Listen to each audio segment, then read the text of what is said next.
we are live here to chat about all of the TV that we watched this week.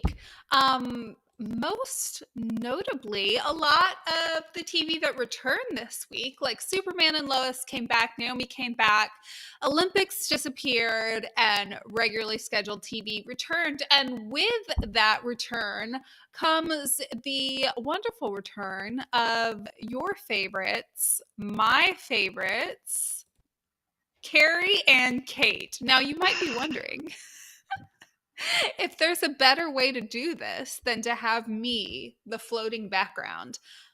I don't think so, and I stand behind that. Pun intended. Carey and Kate, welcome. Hello. Terrible pun. It's a great and powerful eyes. Thank you. Thank you so much. What have you guys been up to in the past couple weeks when we've had a lot less TV? Anything new, fun, different? I've just been watching a lot of backlog of campaign 1 of Critical Role, so that's all I've been doing then.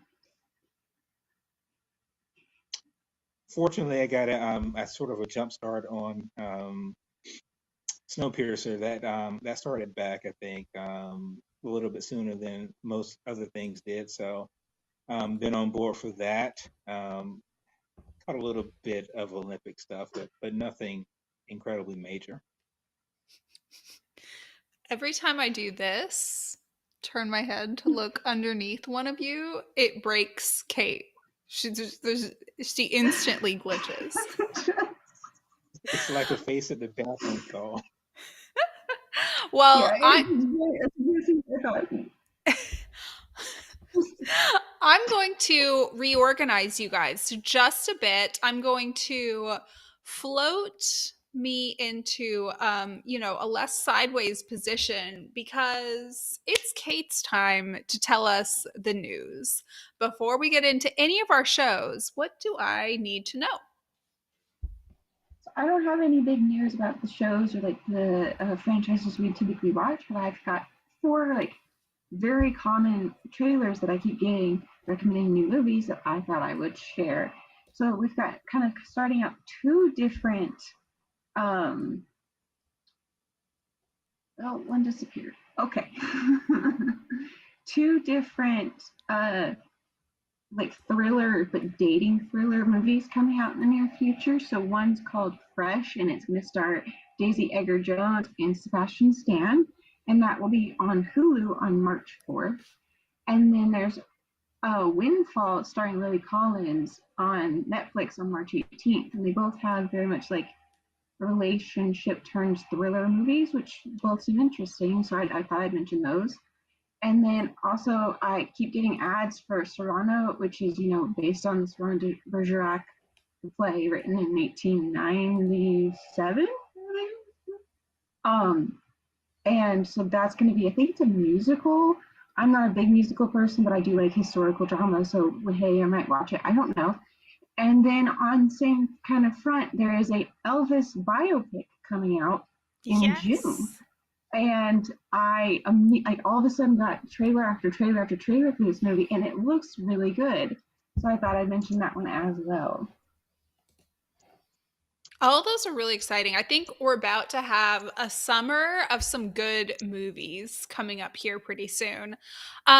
Kate, do you want to know what else is exciting? What? I think I might have figured out how to get all 3 feeds on screen at the same time. I noticed that. I was trying to control myself from not commenting. We just didn't have the thumbnail.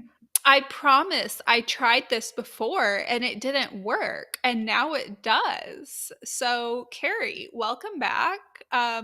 Your full face. I'm not floating as a head in the background. It's time to talk about the Legend of Vox Machina. Now, before Kate and I dive into this, Carey, tell us, have you watched it and are you familiar with Critical Role?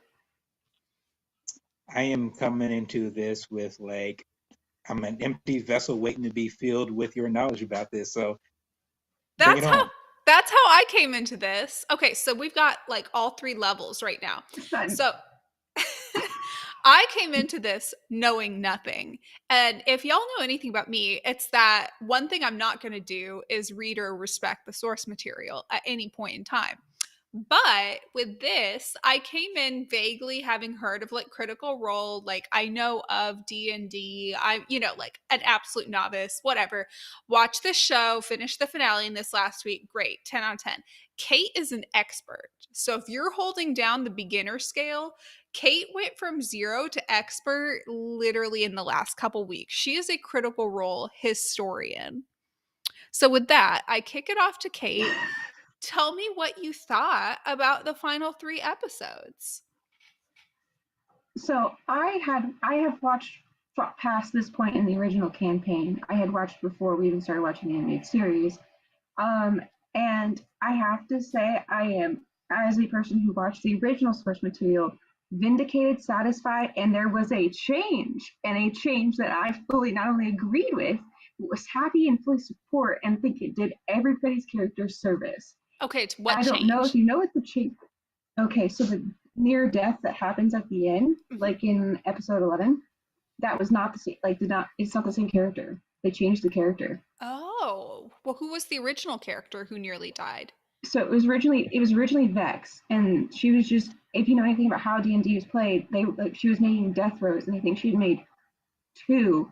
And so everybody that last round just made every ditch effort to get her out of the room so they could throw a healing potion in her throat. But for thematic reasons, for her story, for Keyleth's story, for everybody's story, as well as they can escape the confines of the mechanics of D&D every once in a while to improve like the character stories, but they changed it. And I think for so many reasons, it's so good that they did that. It wasn't a bad thing by any means. Like, she nearly died in that. Vex nearly died in the original campaign, but it did so much more for everybody's characters involved to have it to be Keyleth. I thought it was great. I loved that they had it to where she was healed with an item that she had on herself. I thought that was a really nice touch.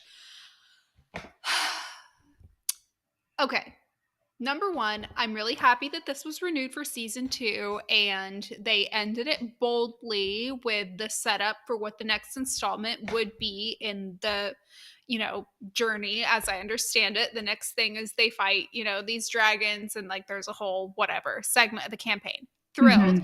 I'm also happy because we're going to be seeing further character, development. And I've come to, care about all of the main ships that we're supposed to care about. I like all of the characters.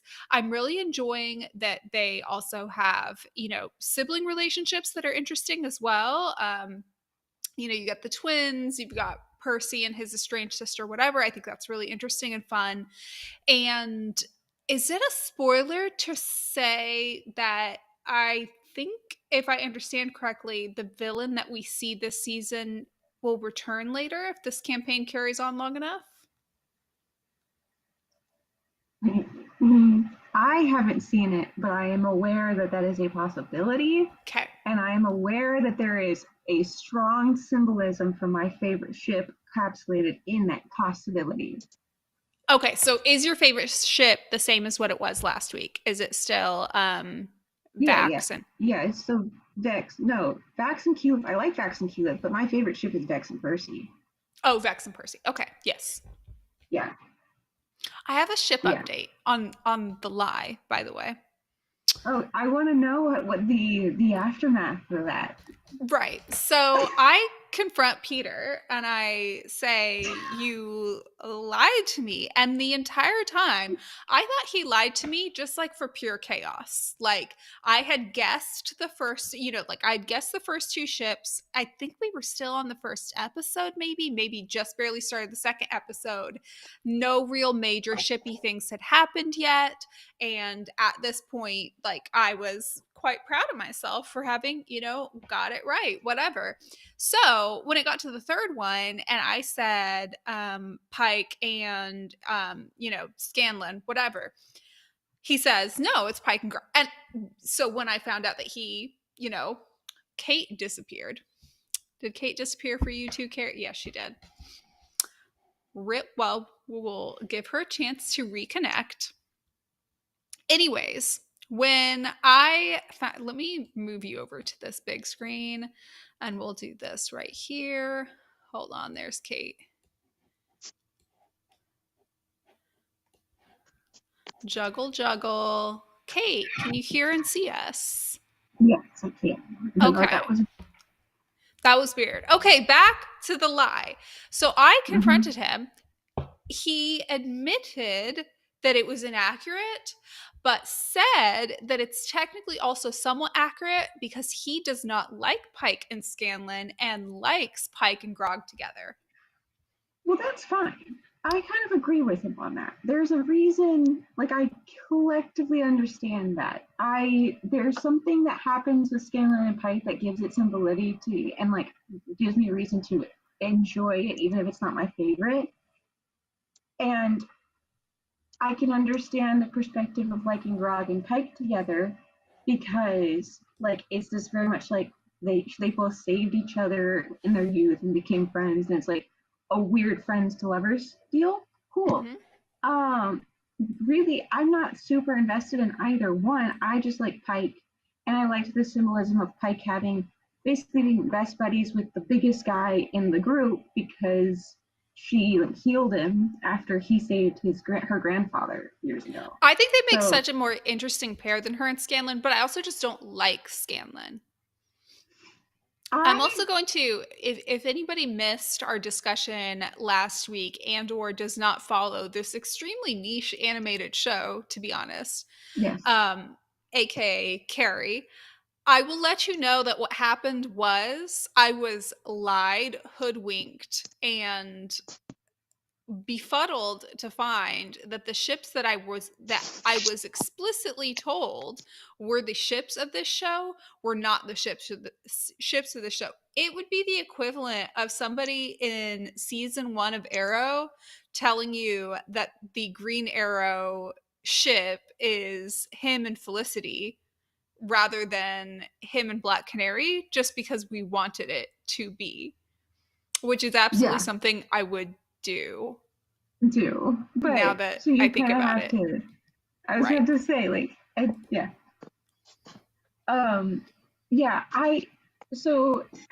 understand the animated series, they're dealing with 7 main characters basically. And so it kind of felt like for this first season, because they were going into it, making this first season, that they knew they were getting a second. They already knew that. So I feel like they chose, knowing the storyline, they chose the characters that they wanted to focus most on giving them a more developed character story. Obviously, it had to be Percy, and this is super niche kind of idea, but during the campaign stream, there were very divisive opinions about Keyleth.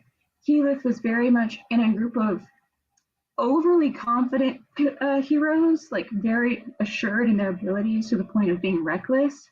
And Keyleth was the only one that was so on the opposite spectrum of, like, she was so self-conscious about all of her actions. And Keyleth was also very much the only one that kind of had this like, we're making things worse perspective, whereas everybody else is like kind of, because they're not perfect heroes. But a lot of them have this perspective of at least we're trying, at least we're doing something against evil. And she sometimes would have this opinion of, like, well, we're still killing people, we're still making messes. It has a bit of the Civil War vibes from the Marvel movies of just, like, different perspectives on the same situation that can be divisive. And because she was the only one, and because she was so insecure about what she was doing, she, like, as viewers in the regular campaign, people really didn't like Edith. And I think what they did in the animated series was they really made an effort to make her much more understandable and likable. I don't think they changed her character all that much. I think they just highlighted the points that people weren't understanding about her in such a great way. She's a character I don't personally relate to all that much. I relate to other characters in the group much more, but I find her character arc interesting. I understand that her arc is very much coming into power of, like, your own self-confidence, because she's supposed to be a leader, but she doesn't have that born charisma, whereas other characters who are not supposed to be leaders are born into that power, both like just naturally charismatic. And so it's a really interesting mix, and I appreciate Keela's existence here. And so I think it's a great concept that they focused on her character story this season as well, to kind of make her more likable and make her more understandable for the general audience. And then obviously Pike, and her and Pike had an interesting, like a bit of a parallel storyline. And you kind of posit that with they're the two most morally upstanding characters, standing next to Percy, who has the most demonic storyline. And so using these three characters as main like character developments for the season was a really great choice. And as much as like it kind of stung that I didn't get to see all my favorite, like every moment these Vex or like every favorite line of mine to see her, I could appreciate that. And it also then makes me remember a lot of my favorite moments of hers actually come in the next story arc. So I would assume that we'll get more of her storyline, understand why she acts the way she acts, or more. Imagine my struggle with Pike being my favorite character, and Pike was barely even present in that dimension for the entirety of the season. Yeah. Like, at least she got her storyline and we got that development. She was more included in this story than she was in the original version. But yeah, it's hard to watch sometimes. Like, there's so many characters, and I like all of them for like the purpose they sell, but I still have my favorites. So it was frustrating in some moments to not get every moment be Vex, but I also really like Percy, so it wasn't a big loss. And Vex is a close second place for me. I love all three of the women. And of the remaining characters, Grog is my favorite.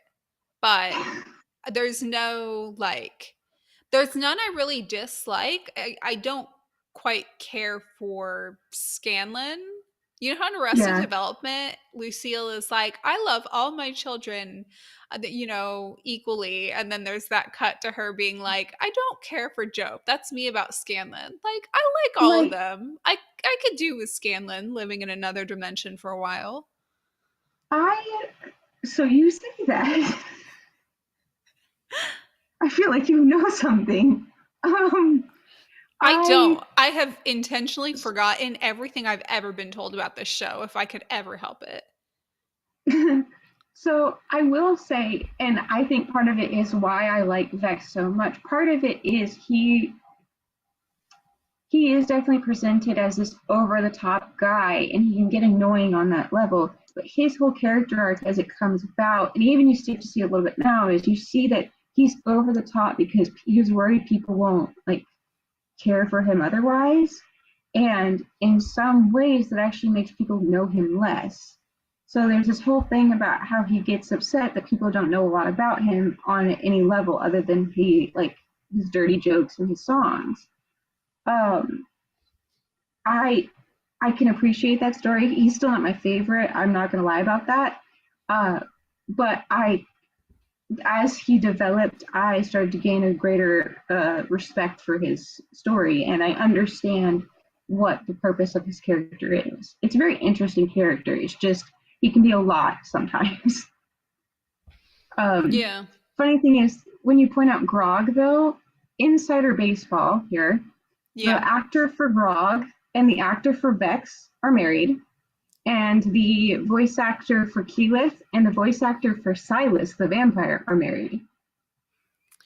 You will not be shocked to know that I did learn that before completing the second episode. I am not shocked. The second I started like hearing all the voices and realizing like, okay, number one, I'm here for the long haul for this show. Number two, like we've got some voice chemistry. We've got like, okay, let me do my little research. Who do we like here? Yes, very cute. 10 out of 10.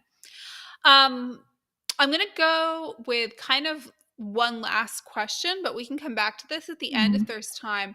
One last question about this before we move on to Superman and Lois, sometimes known as the Lois Lane Show in my book. what do you want to see in season 2 other than a fully fleshed out storyline for Vex? I mean, there's tons of character moments for everybody. They essentially are going on a long-winded scavenger hunt for all these particular things, and there's so many key character moments. But I think what I'm most excited for is to see like the deeper sides of all these characters. You kind of get the big flash and angst in the Briarwood arc, but I think in the following arc you start to get like the more, it's not all intensity all the time, and you start to get to see the more like facets of all the characters, and you start to see what actually motivates them past the like life or death situations. Yeah, I think like the motivation, establishing motivation for each character is key, and is definitely it's one of the things that makes it feel very D&D. All of the characters come in with this big like backstory and motivation, you know, if you're playing it right? And it's up to the other characters to kind of figure out what it is and what makes them tick, and doing that with the villain slash DM, you know, I like that setup. I would like to get to meet a lot more of the what would have been NPCs, the non-player characters that the DM does. I would like to get to meet some of them a bit more, because I did like them in season 1, but you didn't really get a chance in season 1 to touch on anything other than the group, because they're trying to set up this big complex ensemble cast and they barely have time to do that. So getting to be in an environment where there's like other characters would be fun too, and I think that'll be an interesting way to see how the group works in situations where they have, you know, a friend or another character, or like a social enemy, or, you know, just some kind of slight foil but not quite a villain. Well, I will say like it's not all talk, but there's, because of how they have to pace it out, there's more like having to negotiate, having to talk to different characters. There's an NPC that sells gunpowder that is one of my favorites. He's just, I can't explain it. Victor, I love you. But it also gives time for the exploration of the romances of the characters that they know, that give them some grounding, like relationships in these cities that they're trying to save. So I would guess that they probably will develop more of the NPCs next season. And the ships, but specifically my ships. Okay, you want to see a magic trick? Look at where you all are on the screen right now. And then, much like a clock, picture it rotating. Have you pictured it yet? Picture it harder. There you go. Ta-da! All right. We are now ready to discuss Superman and Lois. Carey, are you caught up on this week's Superman and Lois? Yes, I am. Kate, are you caught up on this week's Superman and Lois? Yes. In that case, I'm actually going to make myself the tiny head. Please stand by. I am now the tiny head. You two take it away. What was your rating of this week's episode? Because for me, it was a bit of a roller coaster ride, and one half got a significantly higher rating than the other half. Well, I'm sure that Carey is going to be more generous than I am, so let's start with Carey. And I'm probably going to guess, Cammie, what you probably had what probably brought your score down. What was strange to me was the title of the episode, right? Which would obviously cast the spotlight on the Cushings, which is fine. But to a great degree, that was probably the lesser of the story that I was interested in particular. I was interested in the Lois story. I was interested in the Superman Bizarro story. Um, I guess I would probably put the Cushing story just a little bit higher than the Brothers story.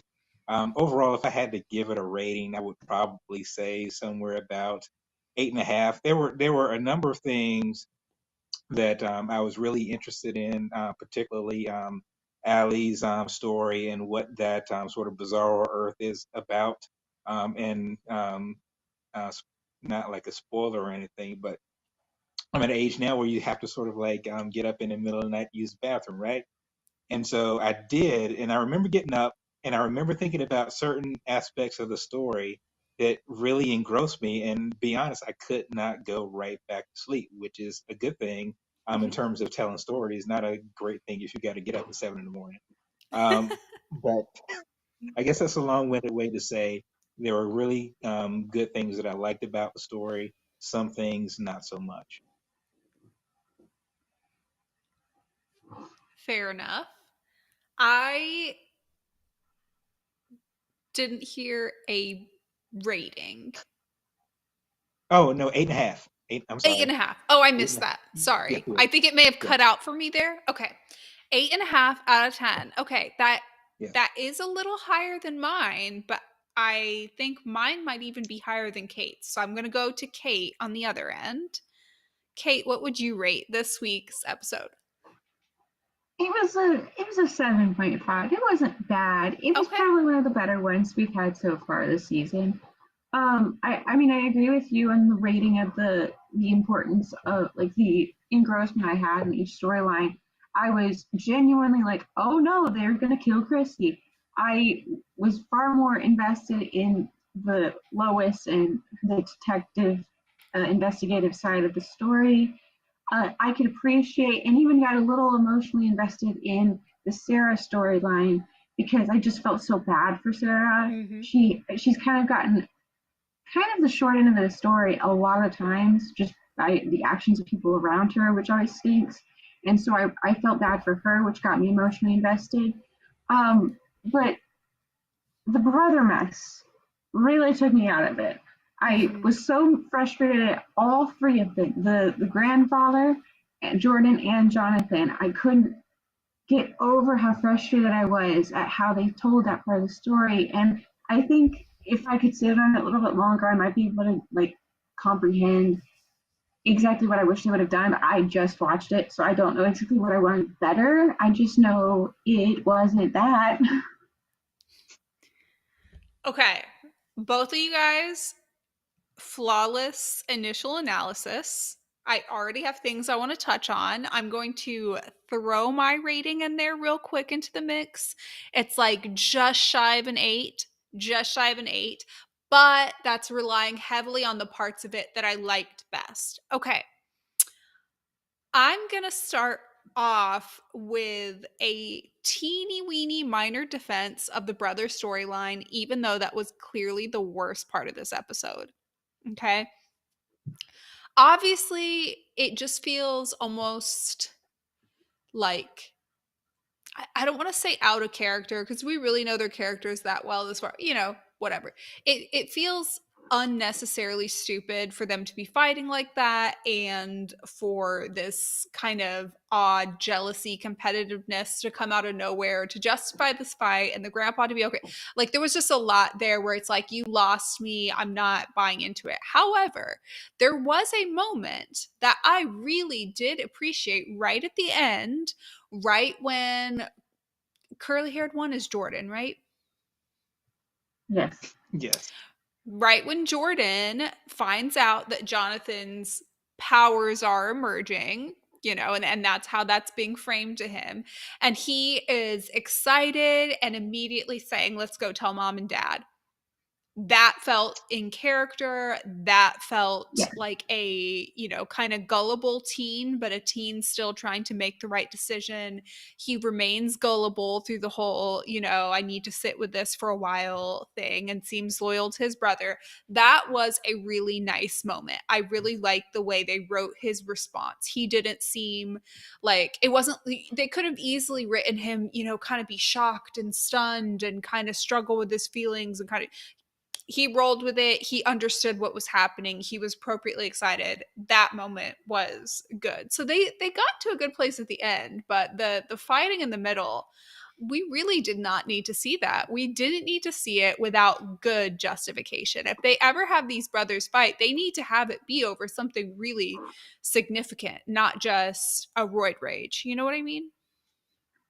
Well, and one of the big things I'm having an issue with is, like you said, they're not largely characterized compared to some of the other characters. But I would say that they made a good effort last season to kind of establish Jonathan as they're twin. They are twins, but he seems like the older. He seems like, yeah, he's the jock of the brothers, but he seems to have a more clear head on his shoulders. And so he was the one that they would pair up with Lois for more emotional storylines. His writing just was consistently better last season. And then something has switched. And now Jordan, he gets the gullible side of it all. He had the weird part of the relationship thing with Sarah a few episodes back, and he was gullible here, but at least like it was a well-written gullible. He's just like, I don't know what's gone on. I don't know what's happening. He's just kind of floundering, but they've written him floundering really well. He's just kind of reacting to this weird chain of events that keeps happening to him.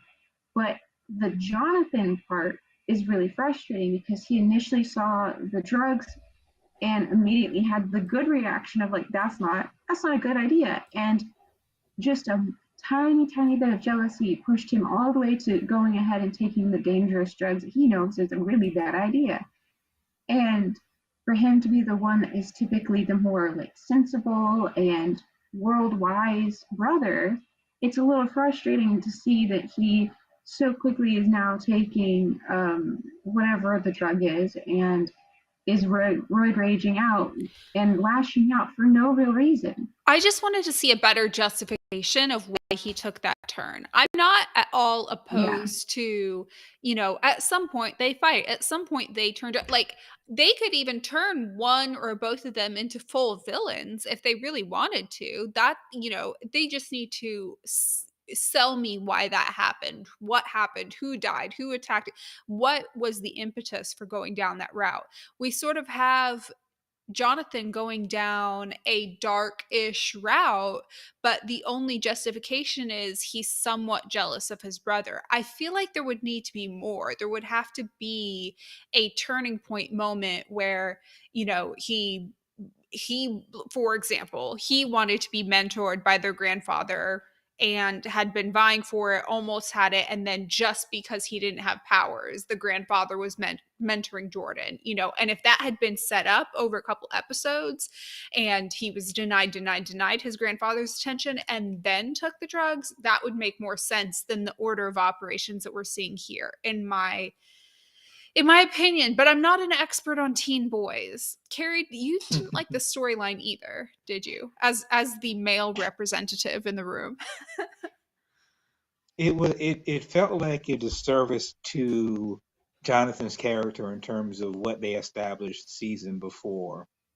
Like Kate was saying about essentially how it felt like he came to a comfort level with who he was and what he was, and particularly what his brother was.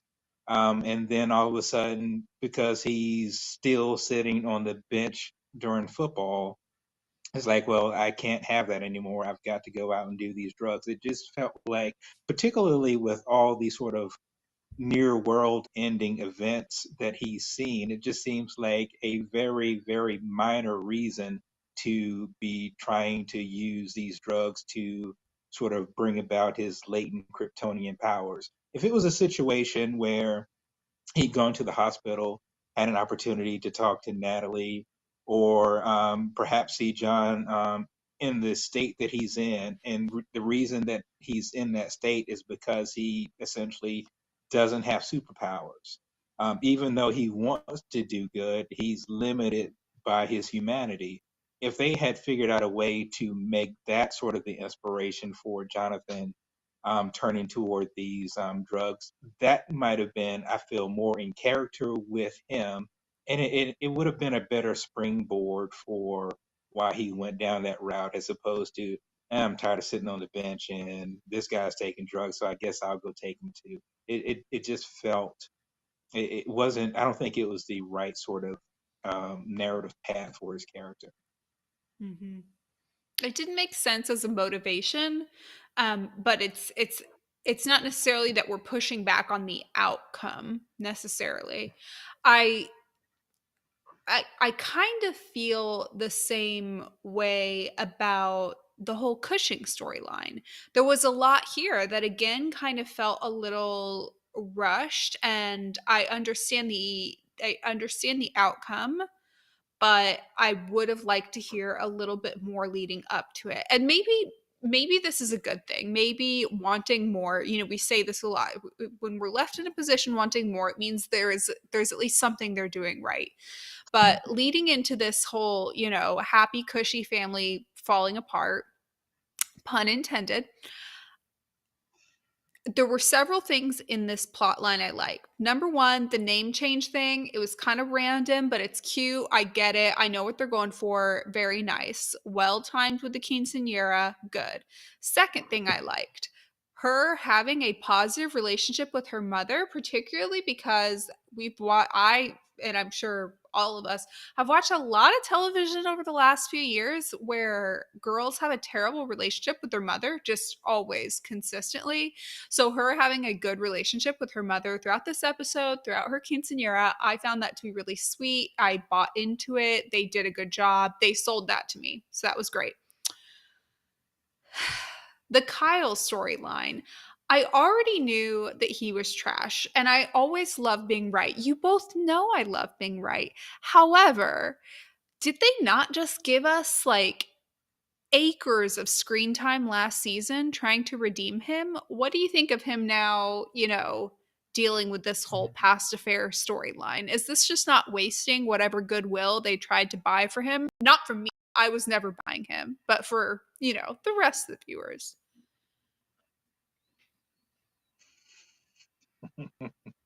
I'll just say this. I don't want to say I bought into his redemption story, um, but I think it was done well enough. And I guess the sort of part of that is you can have sort of personal redemption, which he sort of seemed to be taking on in terms of the journey that he was on, but there are still damaging things that he's done that other people like like Lana and like Sarah, and I forget the other daughter's name because apparently the show forgets her too. But the point is, even though he might have a personal redemption that he's going on, the damaging things that he's done, he still needs to have a reckoning for that. And I think that's what we're seeing here. And what I do think is the path that he's on, I think they might figure out a way or find a way to smooth this over is not the right word, but in terms of having this be their reality and dealing with it as a family, I kind of actually want to see them deal with that. And I think that's a good sort of narrative story for the Cushings. Um, so we'll see. It sort of feels kind of cliche, but it still is fitting with his character and what he's been through, and now those chickens coming home to roost and having to deal with it. So I'm invested in that in a little bit. Yeah, I can kind of see what you're saying. When I saw it, I kind of saw they put him through this redemption arc, and they're gonna kind of show, even though he's doing better about talking with his wife and like trying to be more present and things like that, his past mistakes coming back to bite him, and by collateral for his daughter. I see that, and I can understand what they're doing with that.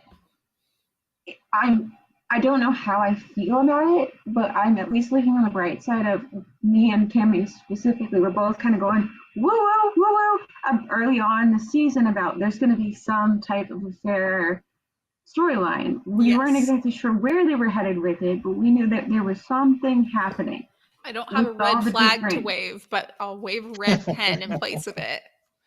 Yeah, we were calling it from moment one with all the visuals and stuff, and at least they're doing it with the couple I don't care about. Because as much as I like Sarah's relationship with her mom, I don't really even care that much about her mother. I just care. I like Sarah. I like her character. I think it's an interesting kind of very normal person that's a backdrop to the superhero story. And her relationship with her mom is interesting, but I don't really care about either of her parents. So if her parents' relationship is not going great, I'm only as affected by that as if they had tried to bomb the Superman and Lois storyline, which I hope they never do. That will just go poorly entirely. Do you know what would have made her quinceanera a lot more fun? What would have made it more interesting? What would have made me happy? If Natalie would have been there. Oh. This is not my mic, but I'm using it as such. Yeah, there was a complete absence of those two characters as well, which was a little strange coming off of this most recent episode. Sorry, sorry, Carey. No, I was just going to say that sort of leads me to believe that they're going to have like sort of like a Natalie and John centric episode fairly soon, since they haven't. I mean, for obvious reasons, he wasn't here, but I think they're going to have a really sort of like episode to themselves, and I think that should be really cool. That episode's going to be good, and yes, I think that they will. I really like Natalie, and I like a side character when even in an episode where I was like, I want more Lois. Why there's like critical things happening, by the way, in Lois's, I keep calling it her work storyline, but it's not, whatever. There's critical things happening. I want more screen time for it. And even then, in one of the more boring plot lines of the episode, no offense to the Cushings / Cortezes, whatever, I was like, oh, we should also have the side character. So I care about her. Anyways, all of that then set aside, leading up to the party, I was like, this has to get good in the second half, because let me tell you something, there's one thing that the CW does well, and it's a party. You know what I mean? Like, it's going to be cheesy, there's going to be out of touch costumes, there's going to be whatever, but whenever there's like a formal party in a CW episode, it's going down. So the second half of the episode really did redeem it. But shifting gears over to our main attraction, or in my mind, as the key draw of the show, Superman and Lois. What did you think of their storylines, plural, this episode? Both the progression on the Bizarro storyline and Lois's storyline with this cult ? Leader. Kate, you can go first.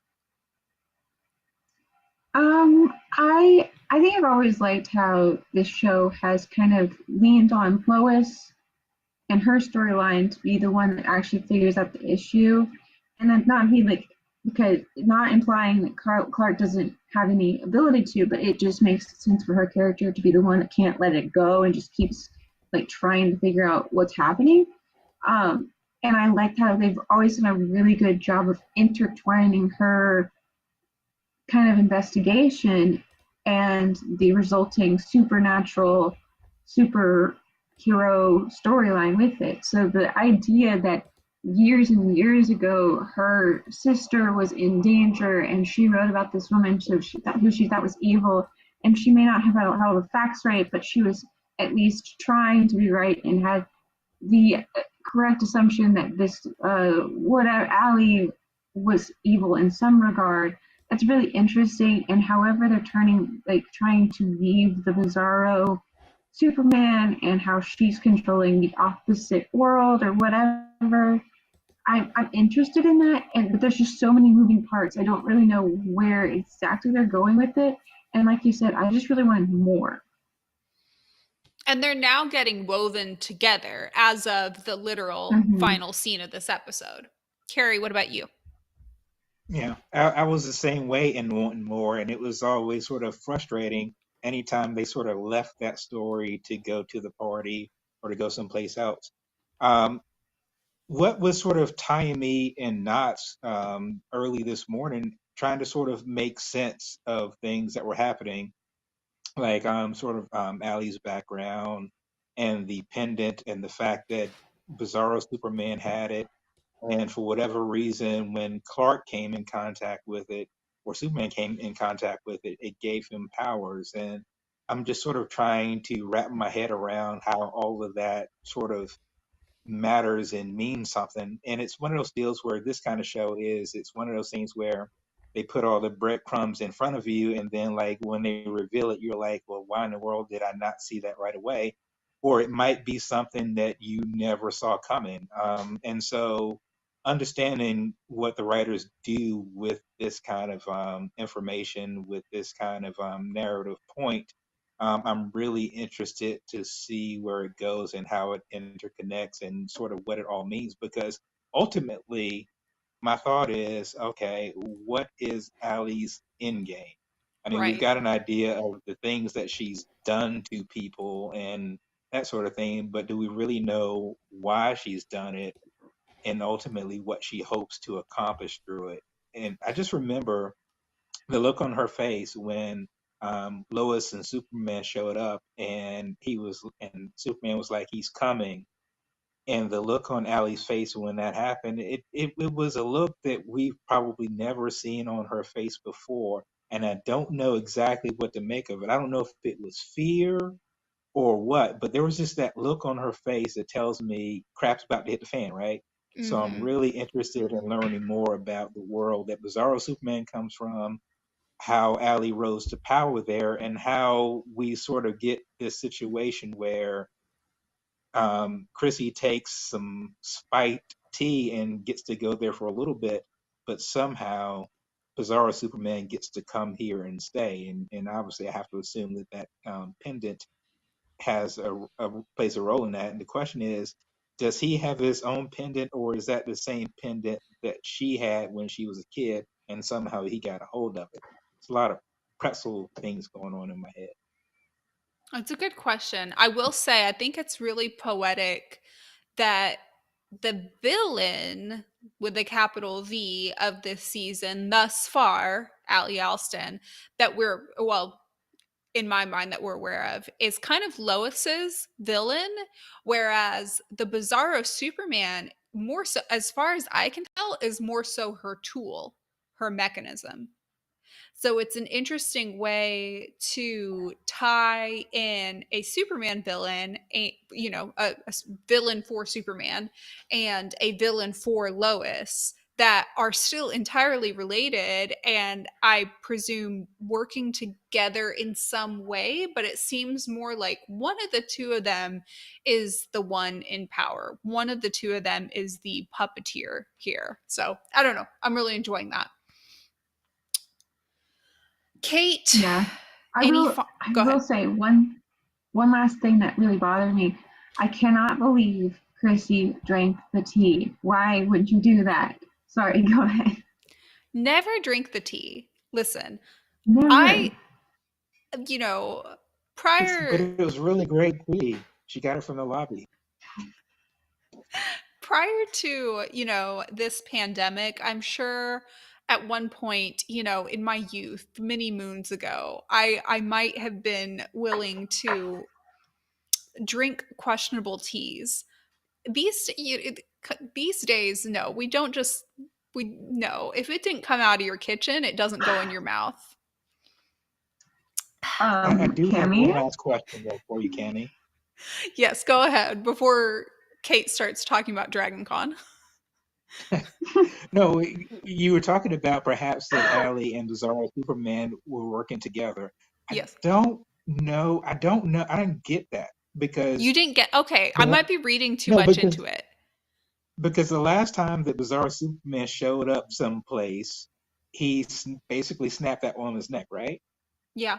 And he was going to see Allie, and I did not get any impression that he was going to see her because she summoned him. I got the impression that he was going there because at the very end of the episode, he was talking about, I'm here to save your world. I'm here to save my world and to save yours. And the only way that you can do it is by killing her. I didn't get any impression that they were working together. I got the impression that if Superman wasn't there, he would have tried to kill her. It gave me like it seemed like he was trying to go after her because she had some sort of control on him. But now I feel like I'm reading between the lines on that. Like that may not be the case at all. No, I well, think the there's control kind makes of sense because he was the leader of the place where he came from. So certainly that Right. does. Yeah. I'm Yeah, sorry, Kate. I kind of saw it somewhere in between. You're fine.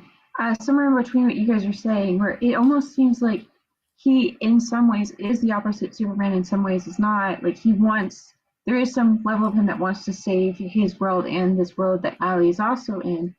But I think that there is something potentially having to do with the pendant and other supernatural things that make no sense, that gives her control over him. So as long as he is free of her, even if they're in the same dimension, he is against her, whatever. And she has brought him here, and now her goal is to gain some amount of control over his actions. So basically, she will use him as the weapon of destruction.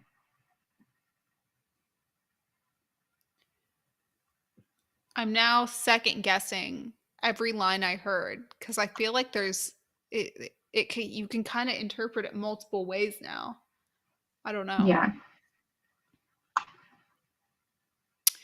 Well, guys, there's only 3 minutes left. So I had, as you know, because to viewers following along, please let it be known I did actually type out an agenda and it was this long and we covered like this much of it.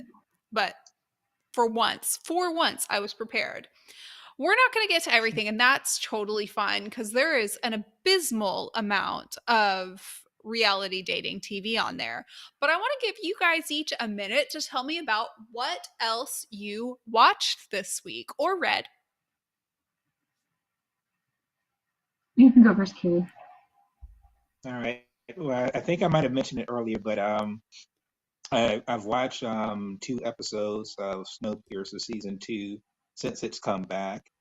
Still a really marvelous show filled with conflicted characters. I don't know that anyone always feels a bill as a hero or a villain. There is a bunch of shades It's of at the end gray, of the tunnel. which is I should have incredibly fun realized to it was watch. inside. Okay, so lately. And That so, what was was that? that was an ad that came up as I was trying to pull up my TV app to show you Snowpiercer is on it. Fantastic. You will I not was be like, what disappointed. tab in my brain is making noise? It was an ad, but I wanted to prove I took your recommendation seriously. Oh, Fantastic. And as soon as we get done here, I will probably be catching the episode of Legends of Tomorrow, which came back 8 o'clock today, so I'll probably be watching that later tonight. Nice. so I've mainly just been watching backlogs of Critical Role and the new stuff that's coming out now. So instead, I do want to mention the book that you read this week, Cammie. You finally finished reading Daisy Jones and the Six. And we had this fun discussion this week about how excited we are for that TV adaptation. I think it's going to be on Amazon. Do you know when it's going to come? I should have looked this up. I did not. I do not know when it's going to come out, but I know as soon as I finished the book, I was like Googling on set picture. I mean, listen, y'all know me. The second something's coming out like that, I could tell you who they went to, every cast member and who they went to homecoming with in 6th grade. You know what I mean? Like, I'm there. I found all the, behind the scenes pictures. I don't know when it's coming out, but I know it's been filming a while, so I only presume it's coming out this year. And I'm so excited. That book was so good. Totally ripped my heart out. 10 out of 10. Got me back into listening to the Civil Wars and other tragic duet-y type bands wherein, the music group breaks up because of some inter-band drama. 10 out of 10, would recommend. Kate was the one who loaned me the book, by the way, so full credit to her. Yeah. Yeah, as a fan of 70s music and the obvious reference to the Fleetwood Mac drama, it was so good. And even just the storytelling format was so interesting and unique, and like let you see in tiny little puzzle pieces as the story went along. It was so good, and I do wonder if they're going to kind of leave that part of it being like almost like a documentary. So like there'd be like a confessional style. I wonder if there'll be like confessional style scene cuts where you see an interview talking to the person, and then you see like the flashback scenes with the younger in the 70s. I want there to be confessional style with the flash forward, like grown up 70-year-old versions of them. Yeah, I so desperately want that. I'll be fine if it's just the story or whatever, but I think that'd be such an interesting way of telling this story, because there's already a bit of this as an unreliable narrator, with all the different narrators happening. So getting to see like their interpretation of it years later and then see probably what happened as a visual it's going to be such a great way of telling that story. Absolutely. And I want them to add to the end of it. Okay, we've all watched those like Jubilee, the cut BuzzFeed type videos where, somebody's like sitting on a director's chair in front of like a white screen and they're being interviewed, and you cycle through like a few different people. You all know like the video setup I'm talking about, right? So I want it to cut between the narrator, Julie, and the people she's interviewing, right? Was it Julie, whatever her name was, starting with a J, whatever. I want it to cut between her interviewing them like in their homes or whatever, but then also having some like on-screen interview stuff. And then at the end, I want the older Billy and the older Daisy, just like as the credits are rolling, for them to like without sing that song. Yes. The song. I want them to write the song. Carey, if you don't know what we're talking about, we are talking about Daisy Jones and the Six, and it's a book interview style thing about a band from the 70s, and there is a 70s set in the 70s Amazon TV show being made about it. 10 out of 10. We're 3 minutes overdue, but it was worth it. That is what I read this week, and it was significantly better than The Bachelor, Love is Blind, Married at First Sight, or any of those. The bar's on the floor, but it was better. All right. Thank you both for joining me. I have your Twitter information in the description down below. If anybody's watching this later and would like to chat with you about Vox Machina, Superman and Lois, or anything else that we watched this week, I'm Cammien Ray, and I'm saying goodbye. 4 minutes late. So sorry, but we got there in the end.